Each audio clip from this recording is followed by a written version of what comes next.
Ever have one of those cheaper spoke shaves? It just doesn't work. A lot of heavy paint on it. Bad casting. Can't keep the thing in adjustment. Yeah, me too. This thing, it doesn't want to cut. It wants to scrape. Uh, I know that's probably because the blade is old, but it's also, you know, really rough and needs to be cleaned up some. So yeah, I'm putting a lot of force on right here to get these shavings, if that's what you want to call them. So we'll take this thing apart and then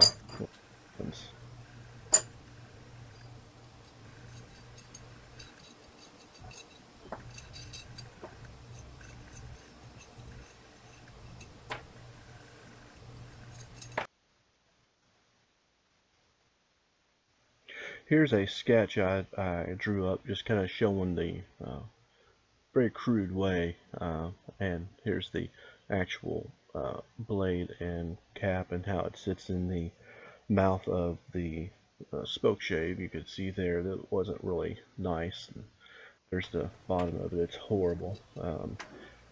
Left black paint on something I was working on last week. So I'm just going to take some sandpaper and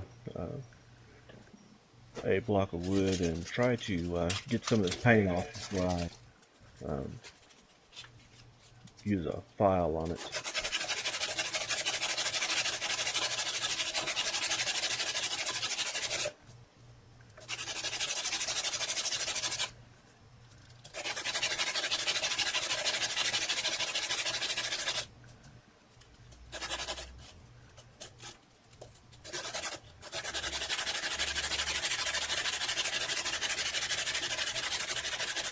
I'm really sorry about the camera shake. I don't know if that's a setting on my camera that got activated or what.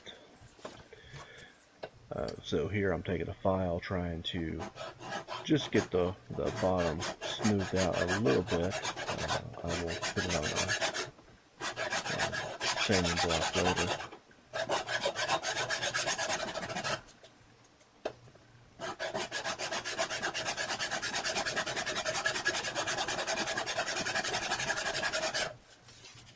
Here I just wrapped a piece of 100 grit emery cloth around a whetstone so that I would have a flat surface to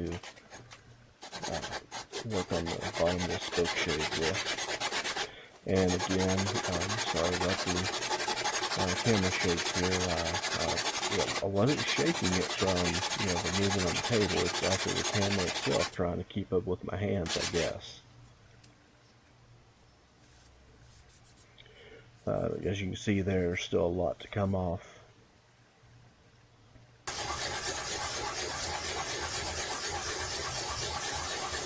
I got most of it there. It's good enough for now.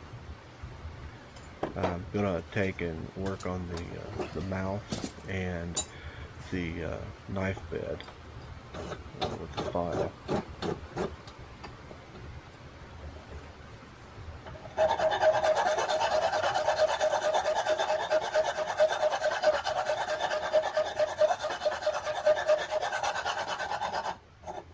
A little skinnier file, thinner.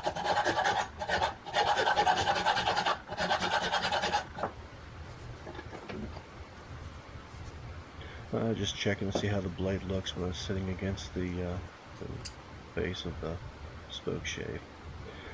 Now I'm going to start working on the lever cap, or not the lever cap, but the chip breaker, whatever you want to call this thing.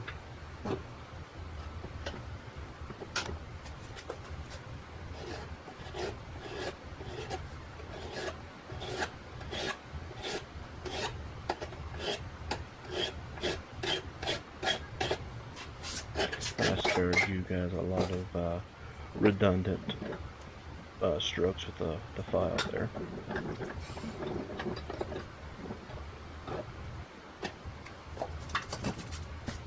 There, I'm just working this on a really rough whetstone, and then this is a coarse diamond stone.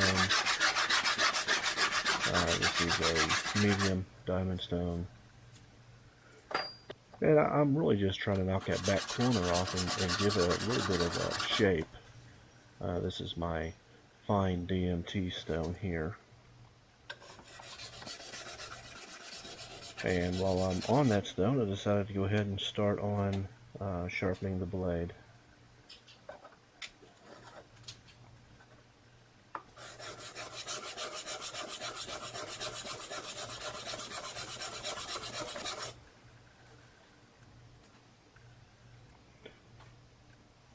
I spared you guys a lot of the flattening of the back. I mean, you've seen one video flattening a back of a iron. You've seen them all.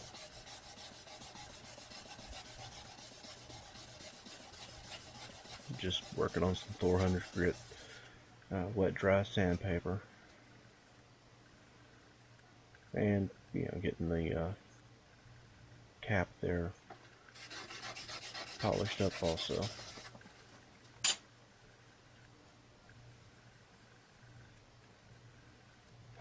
And I decided to go ahead and work on the bottom of the spoke shave on the 400 grit also, just to get it the same as the rest of them. And here I'm just running this on my strop.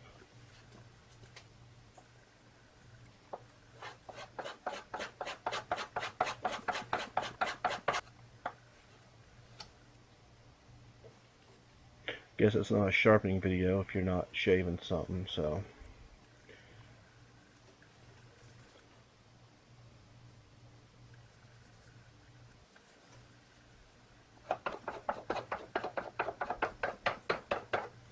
Alright, so going ahead and putting this back together, and using the Allen wrench to try to tighten these down a little bit. I don't know if you noticed at the beginning the one was really loose, and I find out right here that the screws here, the studs, don't even have the same size Allen key in them, so I had to go find another Allen key to fit the other stud. And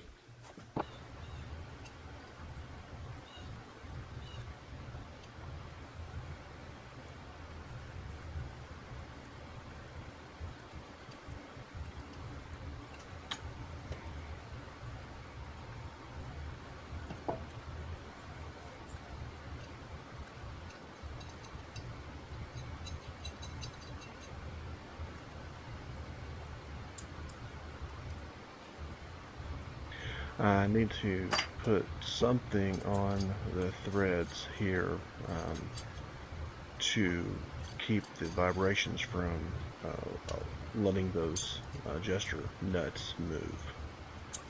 So I'm thinking I'd probably just run some like waxed sewing thread, maybe.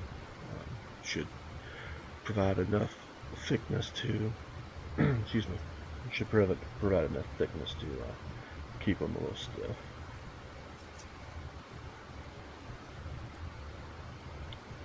And there's what the profile looks like after I got done sharpening.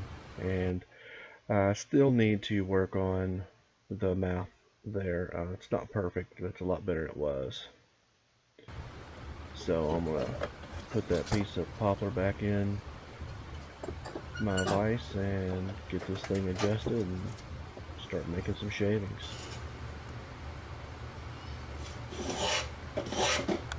So I literally took a cheaper Amazon spoke shave, fiddled with it a little bit, and probably had an hour's time total tied up in doing all the adjustments and sharpening on this, and then probably 7-8 minutes on this handle. Went from a perfectly square start to a nice little mallet handle. So I think I did okay. If you like what you see, subscribe, give me a thumbs up. Until the next time, see ya.